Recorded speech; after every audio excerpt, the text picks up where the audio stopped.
بسم الله الرحمن الرحيم.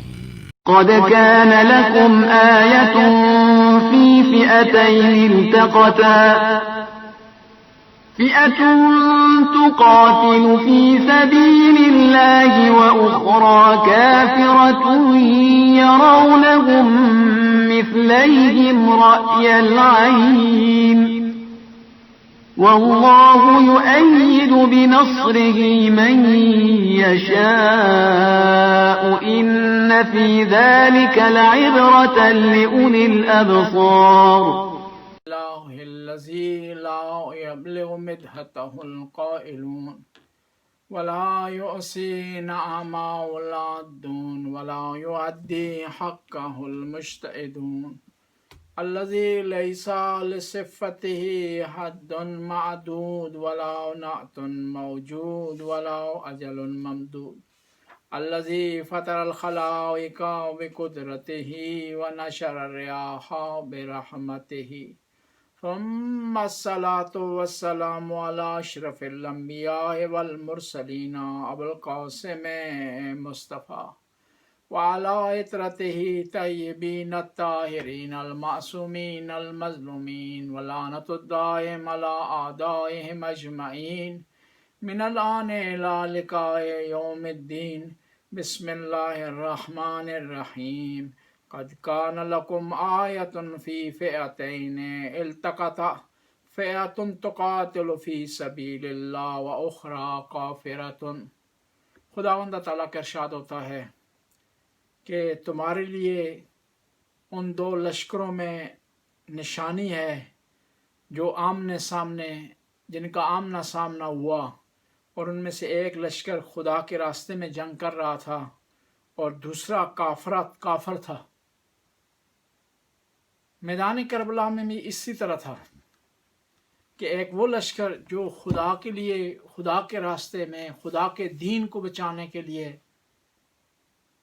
اور یزید کی مکاریوں کو عیاں کرنے کے لیے لڑ رہا تھا، دوسرا پیسوں کے لیے، مال کے لیے لڑ رہا تھا. اسی لیے تو امام حسین علیہ السلام نے میدان کربلا میں ارشاد فرمایا کہ قد ملیت بطونکم من الحرام، تم اس لیے میرے مقابلے میں آ گئے ہو، نواسہ رسول کو اس لیے تم شہید کرنا چاہتے ہو. کیوں؟ کہ کیا ہے، تمہارے پیٹ حرام سے بھرے ہوئے، یعنی مال کی خاطر یہ لوگ لڑ رہے تھے کہ انہیں انعام مل جائے، انہیں پاداش مل جائے، انہیں یزید نواز دے. اور اس کے مقابلے میں کچھ لوگ تھے جو صرف خدا کے لیے لڑ رہے تھے، مال کی پرواہ نہیں کرتے، جان کی پرواہ نہیں کر رہے تھے. وہ کون تھے؟ حبیب ابن مظاہر، مسلم بن اوسجہ، بریر تھے. یہ وہ ہستیاں ہیں کہ جنہوں نے خدا کے راستے میں خدا کے لیے اپنی جانیں قربان کر دی. ہم نے جو مجالس کا سلسلہ شروع کیا ہے، اس کی آج تیسری کڑی ہے. ہم امام علیہ السلام کے خطبات بیان کر رہے ہیں. امام نے جو بات چیت کی ہے اپنے بھائی عمر اطرف سے، اس کا حوالہ انشاءاللہ آپ خدمت بیان کریں گے. عمر اطرف بھائی ہیں امام حسین علیہ السلام کے. وہ آ کر انہوں نے بتایا امام حسین کو کہ میں نے اپنے بھائی اور اپنے بابا سے سنا ہے کہ آپ کو تک و تنہائی کی حالت میں شہید کر دیا جائے گا، آپ اس سفر پر نہ جائیں اور یزید کی بیعت کر لیں تاکہ آپ جو ہے اس مشکل سے بچ سکیں. تو امام علیہ السلام نے کچھ اس کا اس طرح جواب دیا ہے. امام فرماتے ہیں حدثنی ابی ان رسول اللہ صلی اللہ علیہ وآلہ وسلم اخبرہ بقتلہ وقتلہ، کہ میرے بابا امام علی علیہ السلام نے مجھے بتایا ہے کہ رسول اللہ صلی اللہ علیہ وسلم نے خبر دی ہے امام علی علیہ السلام کی شہادت کی اور امام حسین علیہ السلام کی شہادت کی. وَأَنَّ تُرْبَتَهُ تَكُونُ بِالْقُرْبِ مِنْ تُرْبَتِهِ، اور مجھے میرے بابا نے یہ بھی بتایا ہے کہ تیری قبر میری قبر کے قریب ہوگی، یعنی نجف اور کربلا. وَأَظُنُّ أَنَّكَ عَلِمْتَ مَا لَمْ أَعْلَمْهُ، کیا تو جانتا ہے جو چیز تجھے پتہ ہے مجھے نہیں پتہ. امام علیہ السلام نے بتایا کہ یہ خبر جو تم بتا رہے ہو کہ میں مارا جاؤں گا، شہید کر دیا جاؤں گا، مجھے پیاس کی حالت میں قتل کر دیا جائے گا، اس کی خبر مجھے پتہ ہے، بلکہ اس سے علاوہ بھی مجھے پتہ ہے۔ تمہیں تو صرف یہ پتہ ہے کہ مجھے شہید کر دیجیے گا، مجھے یہ بھی پتہ ہے کہ میری قبر کہاں ہوگی۔ واللہ لأوتی الدنیا من نفسی ابدا، میں کبھی بھی کسی کے سامنے نہیں جھکوں گا، کیونکہ جس نے سر جھکا دیا ہے خدا کی بارگاہ میں، وہ کسی اور کے سامنے نہیں جھکتا۔ ہم منع کرتے ہیں کس کام سے؟ بس امام کی پیروی میں یہ کافی نہیں ہے کہ انسان امام سے محبت کرے، محبت کے ساتھ ساتھ ضروری ہے کہ معرفت بھی رکھتا ہو۔ معرفت کیا ہے؟ کہ امام کی پسند کو اپنی پسند بنائے، امام کی ناپسند چیز کو اپنے لیے ناپسند بنائے۔ اس کے بعد امام علیہ السلام کی جو بات چیت ہوئی ہے حضرت ام سلمہ زوجہ نبی مکرم اسلام، امت کی ماں سے، اس کا احوال آپ خدمت میں پیش کرتے ہیں۔ یہ امام کی خدمت میں حاضر ہوئی اور آ کر کہنے لگی کہ حسین، میں نے سنا ہے بیٹا تم عراق کی طرف جا رہے ہو، تو تمہارے عراق کی طرف سفر کی تیاری نے مجھے غمزدہ کر دیا، کیونکہ تیرے نانا نے خبر دی تھی مجھے کہ میرا بیٹا عراق میں شہید ہو جائے گا۔ تو امام نے ارشاد فرمایا، یا اماں انا عالم انی مقتول مذبوح، اے امی جان مجھے علم ہے کہ مجھے قتل کر دیا جائے گا، مجھے ذبح کر دیا جائے گا، ظلماً، مظلومیت کی حالت میں، عدواناً، تنہائی کی حالت میں۔ اس کا مجھے علم ہے، یہ نئی چیز نہیں ہے اماں جان۔ جس طرح آپ کو خبر ہے اس طرح مجھے بھی خبر ہے، جس طرح آپ کو علم ہے اس طرح مجھے بھی علم ہے۔ میں یہ سب کچھ جانتے ہوئے اس راستے پہ جا رہا ہوں۔ کیوں؟ مجھے پتا ہے میں مارا جاؤں گا، لیکن میری شہادت سے اسلام کو آبیاری ہوگی۔ مجھے پتا ہے کہ میرا علی اکبر مارا جائے گا، لیکن علی اکبر کی جو ہے وہ شہادت سے جوانوں کو ولولہ ملے گا۔ مجھے پتا ہے کہ میرا عباس اس راستے میں مارا جائے گا، لیکن میرے عباس کی شہادت کے ذریعے اسلام دوبارہ زندہ ہوگا۔ ہم پیاسے رہ کر آپ اسلام کے درخت کی آبیاری کریں گے۔ فرماتے ہیں وَشَاءَ عَزَّ وَجَلَّ یَرَا حَرَمِی وَرَحْتِی مُشَرَّدِین، امام فرماتے ہیں کہ اللہ تعالی کا حکم ہے کہ میں شہید ہو جاؤں، اور اللہ کا حکم ہے کہ میری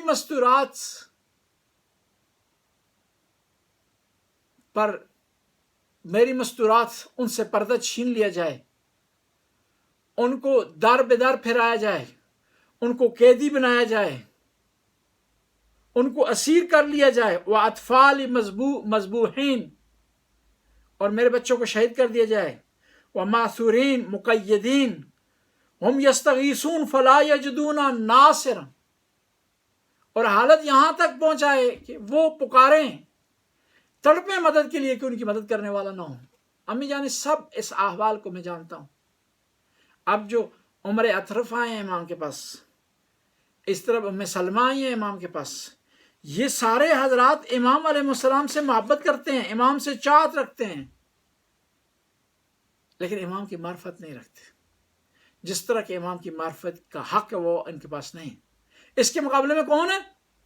ابو الفضل عباس ہیں، شہزادہ علی اکبر ہیں، حبیب ابن مظاہر ہیں، مسلم بن اوس ہیں، یہ بھی امام سے محبت کرتے ہیں، محب ہیں، عاشق ہیں، لیکن معرفت بھی رکھتے ہیں۔ کسی نے نہیں کہا کہ امام آپ کربلا کی طرف نہ جائیں، کسی نے نہیں کہا کہ امام آپ صلح کر لیں، کسی نے نہیں کہا کہ امام آپ یزید کی بیعت کر لیں۔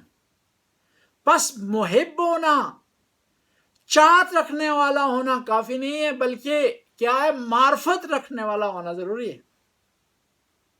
یہ نو کہ ہم امام کے غم میں سینہ زنی کریں، مجالس پپا کریں، روئیں، لیکن امام کی معرفت نہ رکھتے ہوں کہ امام ہم سے کیا چاہتے ہیں، اور اتنی عزاداری کریں کہ ہماری نماز قضا ہو جائے، اتنا روئیں کہ ہمارے دوسرے واجبات چھوٹ جائیں۔ اگر حسین کی سیرت اپنانی ہے، حسین کی معرفت حاصل کرنی ہے، تو تمام واجبات کو بجا لانا ضروری ہے۔ عزاداری بھی ضروری ہے، نماز بھی ضروری ہے، حج بجا لانا بھی ضروری ہے، زکوٰۃ دینی ضروری ہے، خمس دینا بھی ضروری ہے۔ اور بعض اوقات یہ لوگ خیال کرتے ہیں کہ ہم نے جو عزاداری کر لی ہے بس امام کا حق ہم نے ادا کر دیا. نہیں، امام کا حق اس سے ادا نہیں کرتا ہوتا ہے. عزاداری تو مقدمہ ہے امام کی معرفت کے اصول کا، اور جو قومیں مقدمے میں رہ جاتی ہیں، آگے نہیں بڑھتی، وہ ترقی نہیں کر سکتی. اور کچھ چیزیں مقدمہ تھیں، ہم نے انہیں مؤخرہ اور اصل مقصد سمجھ بیٹھے ہیں، جس کی وجہ سے ناکام ہو رہے ہیں. عزاداری اس لیے ہے کہ تاکہ ہم امام کی طرف رجوع کر سکیں، اور جب رجوع کر لیا تو ہمیں یہ جاننا چاہیے کہ کون سی چیز امام کو پسند ہے، کون سی ناپسند ہے. امام کا جو پہلا جملہ ہے، انی ارید ان آمر بالمعروف وانہا عن المنکر وسیرت سیرت جدی و ابی، لوگوں میں امر بالمعروف کرنے کے لیے نکلا. امر بالمعروف کیا ہے؟ نیکی کا حکم دینا، برائی سے روکنا.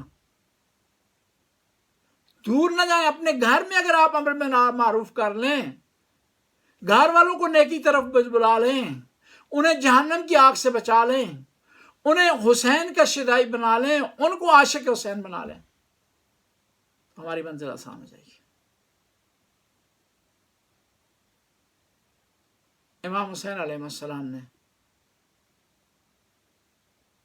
کربلا کے میدان میں پہنچنے کے بعد جب امام کا ظالم نے، دشمن نے گھیرا تنگ کیا اور دشمن کے لشکروں پر لشکر کا اضافہ ہو رہا تھا، تو بی بی زینب سلام اللہ نے اپنے بھائی کو بلا کر کہا، بھائیا یہ لشکر کس لیے جمع ہو رہے ہیں؟ کہا بہن یہ تیرے بھائی کے خون کے پیاسے ہیں، اس لیے جمع ہو رہے ہیں. کبھی خولی کا لشکر آ رہا ہے، کبھی حرملہ کا لشکر آ رہا ہے، کبھی حکیم ابن طفیل کا لشکر آ رہا ہے. اور یہ بھی گھوڑوں کی آوازیں، ان کے پاؤں کی ٹاپیں حسین کے بچے کے کانوں پر پڑتی تھی تو گھبرا جاتے تھے، سہم جاتے تھے. کہا بی بی نے، کیا بھائیا آپ کا بھی کوئی ہے جسے آپ بلا لیں؟ کہا بہن ہمارا کون ہے، ہمارے نانا دنیا سے گئے، ہماری کسی نے خبر گیری نہیں کی. میرے بابا مارے گئے، کسی نے آ کر ہمارا حال نہیں پوچھا. ہمارے گھر پر حملہ ہوا، کسی نے ہمارا حال نہیں پوچھا، کسی نے ہماری مدد نہیں کی. میرے بھائی کے جنازے پر تیر چلے، کوئی نہیں آیا ہماری مدد کرنے کی. ہمارا کون ہے جو ہماری مدد کرے؟ کہا پھر بھی بھائی کوئی ہے تو اس کو خط لکھیں تاکہ وہ ہماری مدد کرنے کے لیے آ جائے. کہا میرا بچپن کا دوست ہے جس کا نام حبیب ابن مظاہر ہے، ہاں اس کو خط لکھتا ہوں، شاید وہ میری مدد کے لیے آ جائے. خط لکھا ہے امام حسین نے کچھ یوں، من الحسین ابن فاطمہ الی حبیب ابن مظاہر رجل فقیہ. حسین فاطمہ کا بیٹا خط لکھ رہا ہے حبیب ابن مظاہر کو جو رجل فقیہ ہے. کہا حبیب ہم کربلا میں آ گئے ہیں، دشمن نے ہمارا گھیرا تنگ کر دیا ہے، اور میرے ساتھ فاطمہ کی بیٹیاں بھی ہیں، علی کی بیٹیاں بھی ہیں. رسول اللہ کا واسطہ میری مدد کرنے کے لیے آ جا. جب یہ خط پہنچا حبیب کے ہاتھ میں، حبیب ابن مظاہر بازار میں خضاب خرید رہے تھے، خضاب کو زمین پر پھینک دیا، اور جب پہلا جملہ پڑھا تو رو پڑے. کہا نواس رسول پر یہ وقت آن پڑا ہے کہ اپنی ماں کا واسطہ مجھے دے رہا ہے. نواس رسول گھر آئے، زوجہ سے کہا کہ فاطمہ کے لال کا خط آیا ہے. کہا کیا لکھا ہے؟ کہا مدد کے لیے پکارا. کہا تیرا کیا خیال ہے؟ زوجہ کو آزمانے کے لیے کہنے لگے نہیں میں بوڑھا ہو گیا ہوں، میں تلوار نہیں اٹھا سکتا، میں لڑائی نہیں کر سکتا، میں جنگ نہیں لڑ سکتا، میں کس لیے جاؤں، میں نہیں جا سکتا. یہ کہنا تھا، زوجہ کھڑی ہوگی. کہا مجھے اپنی تلوار دو، مجھے اپنا امامہ دو، میں جاؤں گی، فرزند رسول کا دفاع کروں گی. حبیب نے گھوڑا تیار کیا، غلام کو گھوڑا دیا، کہا شہر سے باہر چلا جا اور میرا انتظار کر. جب غلام گھوڑا لے کر شہر سے باہر گیا، انتظار کرنے لگا.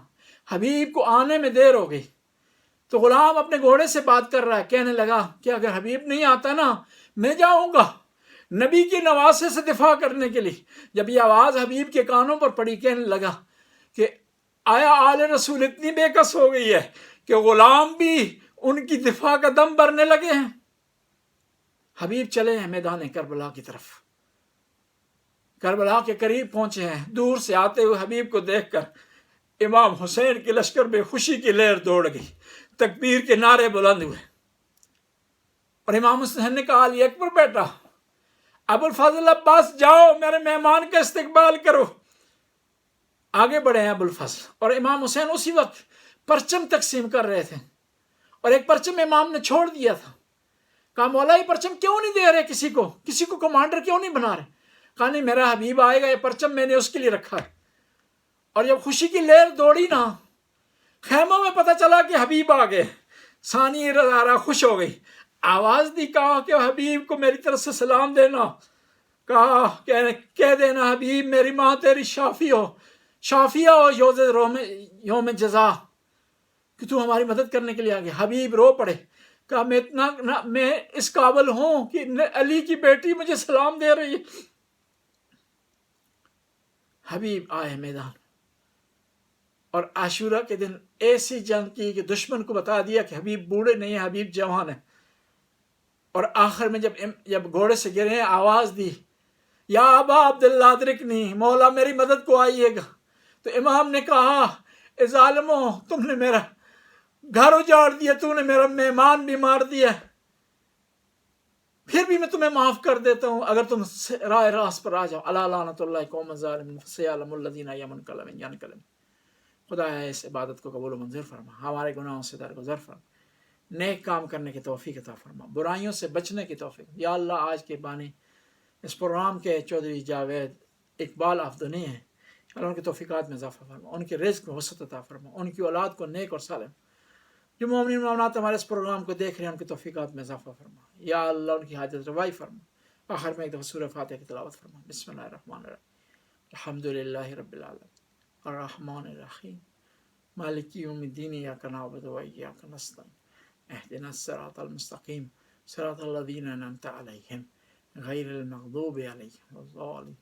بسم اللہ الرحمن الرحیم، قل هو اللہ احد اللہ الصمد لم یلد ولم یولد ولم یکن له کفوا احد۔ اللہم صل